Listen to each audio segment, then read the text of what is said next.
Have you ever wondered, in 4,000 years of Chinese history, how many emperors actually sat on that throne? 559 men. They murdered their own brothers. They poisoned their fathers. They worked millions to death, building walls that still stand today. And only one woman. Her name was Wu Zetian. Born the daughter of a lumber merchant, she died as emperor of the Great Zhou, the only dynasty in all of human history founded by a woman. For 50 years, she crushed the entire aristocracy beneath her heel. She took the Tang Empire to the absolute peak of its power.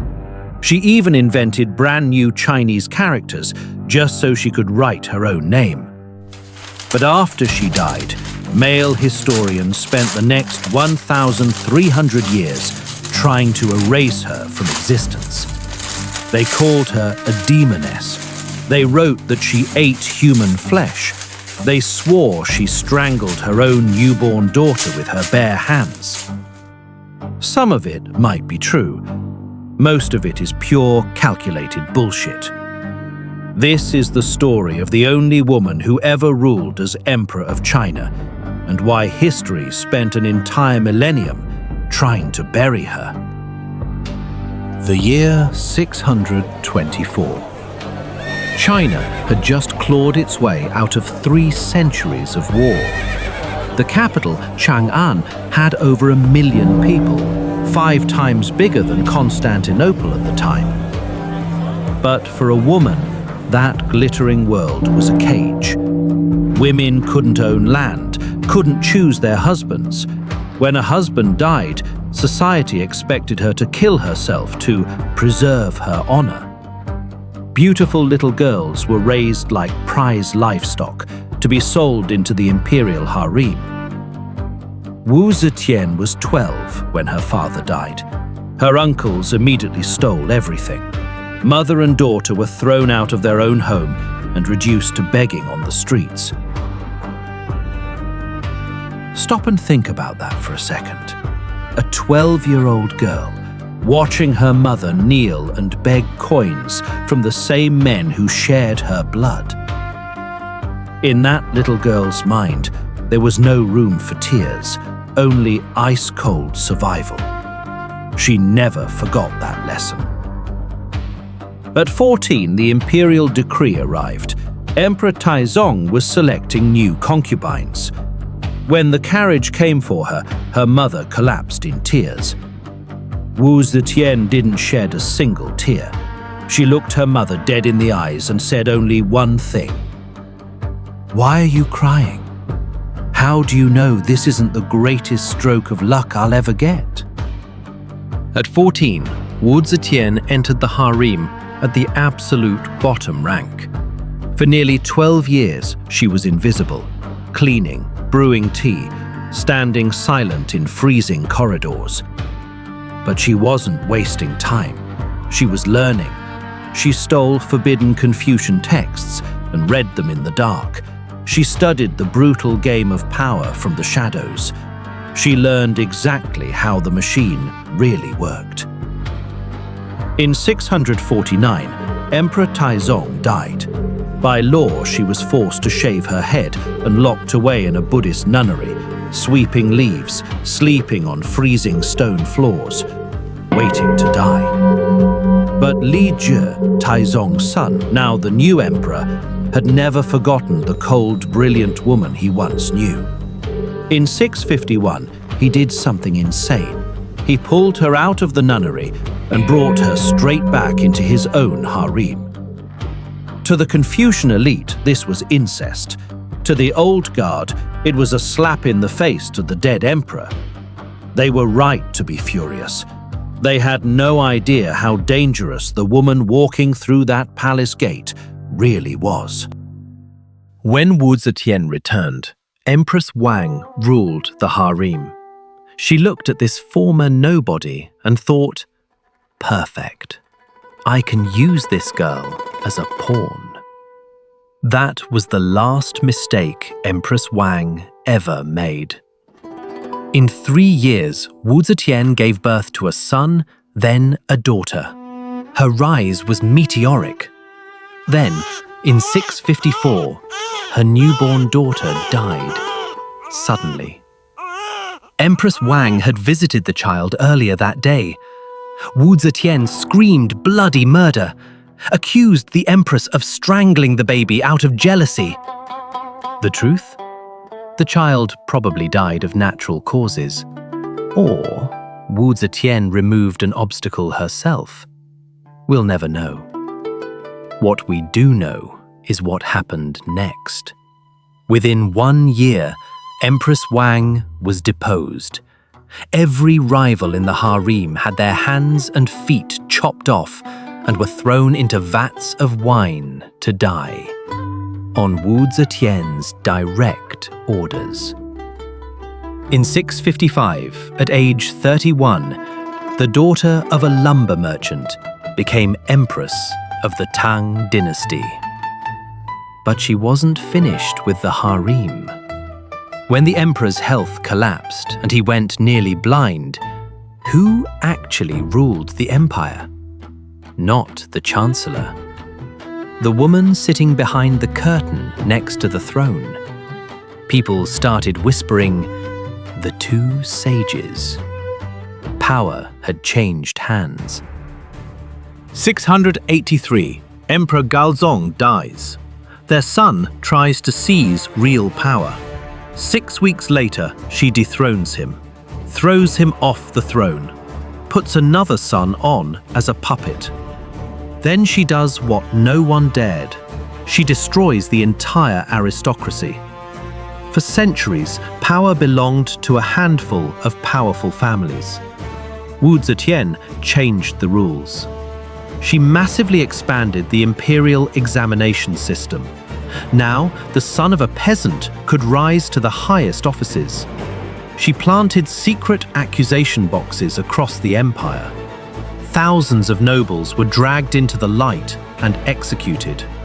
She burned the old system to the ground and replaced it with people loyal only to her.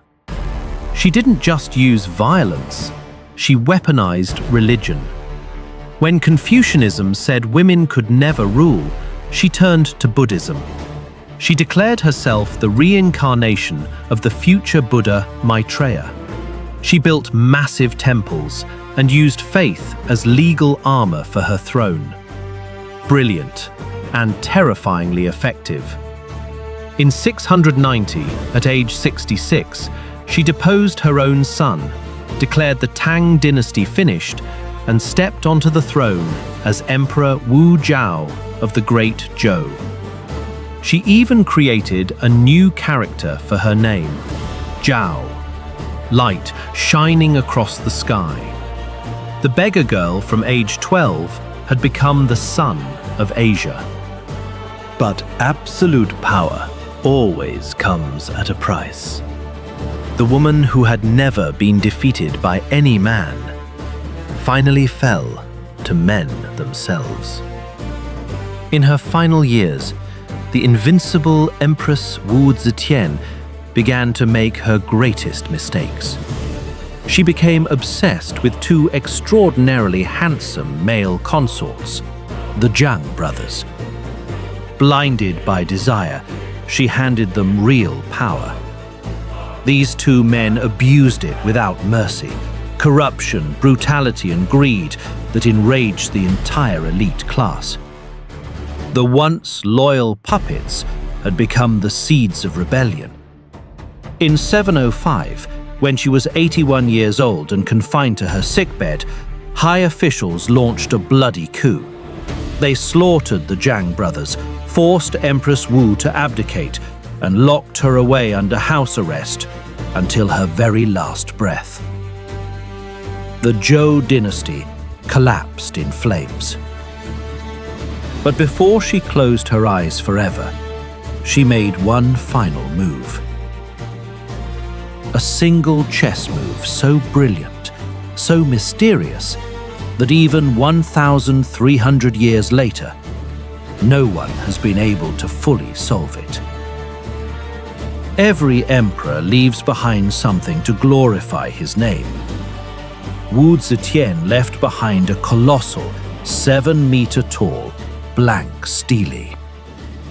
Every emperor leaves something behind to glorify himself. Wu Zetian left a 7-meter-tall tombstone. The front is carved with 5,600 characters praising her husband. The back, the side meant for her, is completely blank. Not a single stroke. For 1,300 years, scholars have argued. Was she too arrogant? Was she afraid? They refused to see the obvious truth.